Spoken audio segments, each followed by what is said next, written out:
mga sinulat sa kataas sa volume sa sulat sama ni Propeta Isaías, Propeta Ezekiel, mga tag-as compared to minor prophets like Amos, Joel, o kung pa nga mga gagmay sinulat sa mga propeta.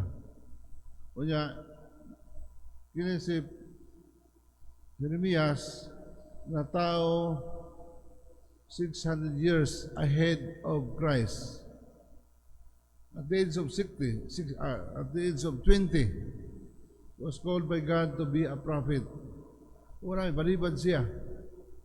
Batanon pa siya, ang iyang sugo kaya istorya sa mga hari, mga opisyalis sa harian at the time of King Josiah, the 13th year of King Josiah sa iyang pagkahari sa Huda. Kaya itawag siya sa Diyos, si Jeremias, aron pagsulti, pagsangyaw nga kanila sa kanang mensahe sa paghinulsol. Among the kings after King Solomon, mga dautan ng mga hari, mga bad leaders, o dili maayo nga magbalantay. Si King Josiah, siyara sa mga hari ang reformist. Unsabot, naghimo og mga kabaguhan sa nasod, na ibalik ang templo nga balay lampuanan alang sa tinuod nga Ginoo. Kaya ang mga hari nag-propose man o patunay sa mga kanang icons ni Baal o man ilang gisubay ang kontra sa Ginoo ang religion sa Baalism. Unya mingon siya, di ko angayan o bata pa ko o pa ko musulti. Apan ang Ginoo kaniya, remember Jeremiah, before you were born, I have appointed you. So wala pa kau matao, gipili ko ikaw. That's why Jeremiah was destined to be a prophet. Kanato, matag ko sa kanato, nga sabang kanunay nga explain during bunyag, matag ko sa kanato, nga naa sa bakan sa inahan, doon ay plano ang Diyos, kanatong tanan. Bisag wa pa mo gawa sa sabakan sa inahan, doon na plano ang Ginoo. Whatever it is, ang Ginoo ray nahibalo.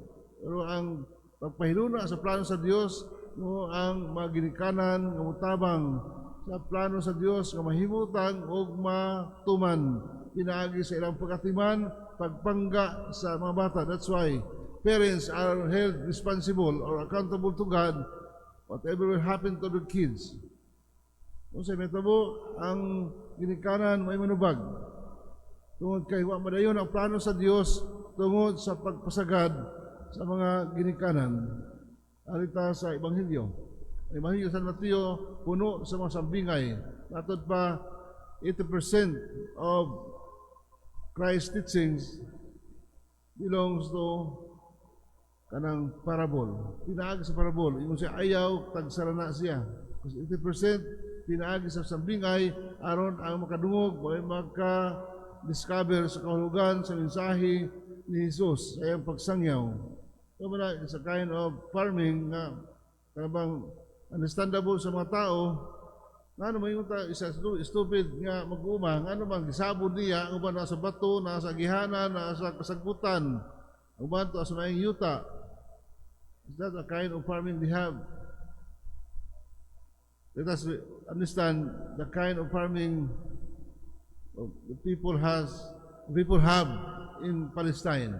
Ano man, ang ato pamaagi lahi kay tudlingon, daruhon tudlingon, adin sa pugsan, kung magkita pugas na sa mais.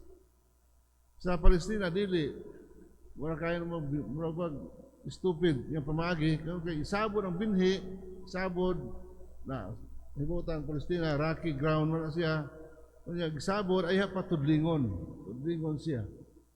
Una gisabod unya ay pa tudlingon. Una nga ano man na ay uban nga kana mga binhi dito sa kabatuan, sa agihanan dito sa kasagbutan.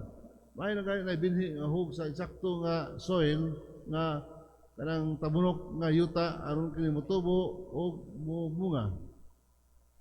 Kanato lahi.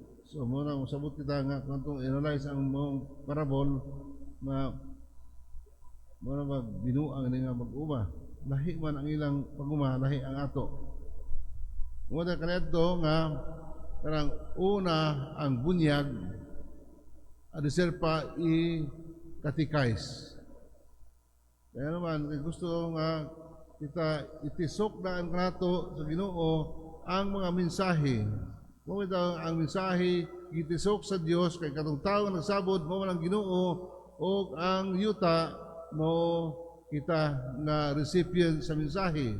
Unya kung unsa kita ka klase ng yuta depende sa atong kasing-kasing kung tig-a kasing-kasing dili gid mo lungtad ang mga mensahe kanato kung kini motubo diha sa kanabang sampinit muna klase sa kasing-kasing nga nganong gilumos sampinit ug wala makatubo ang mensahe tungod kay do not concern other than the message of God.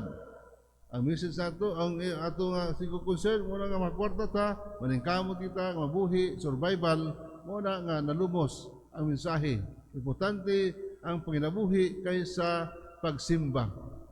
So muna klase nga recipient ang soil, klase nga yuta, nagdepende unsa klase at kasing sa pagganug na sa mensahe o ang pagdawat niini di siya makatubo tungod kay ang ato kasing dunay storage of anger, storage of impurities. Do di siya makatubo dito ang mugawa sa atong kasing di sa baba pamalikas kung ang storage sa atong kasing puno sa kapungot o kasuko busa di kalikayan matrigger ta ini kasugat sa tao ang atong kaaway o mainsulto ta mugawa sa atong baba ang kining mao nga mga pamalikas kay gikan sa kasing storage inside our heart. On the other hand, kung ang atong kasing puno sa kasuko o kanang kalaway tungod kay dunay storage sa atong kasing nga naka-occupy sa atong kasing kung ato ihambin sa kanabang storage sa cellphone puno mabagal ang atong pag-operate sa cellphone tungod kay napuno man sa virus ang maong storage. Sama ka nato kung atong kasing napuno sa kalaway dali na ta matintal. Kung napuno kita sa kasuko dali kita mamalikas. Dili makatubo ang mensahe sa Dios atong kasing ug dili sa makita sa mga tao kita nga namunga diha sa atong pagkahinimbahon tungod kay manimbahon man kita pero nagpabilin ang kalaway ang kasuko sulod sa atong kasing muna nga every morning ato pangayo sa Ginoo nga tabangan kita pag clean up o tabangan kita pag purify sa atong kasing aron ang tibok adlaw sa atong kinabuhi diha sa opisina asa ta diha sa trabaho hinlo ang ating pamulong ang mapagdaig dili pamalikas. So man atong kitang tanan sama ni Jeremias mga propeta kita sumala sa atong bunyag nga musangyaw kita maayo, musangyaw kita may balita, mapakita kita sa atong pagtubo isip pinunyagan kay matod pa sa kritik nga daghan Kristiyanos apan daghan usab ang dili followers.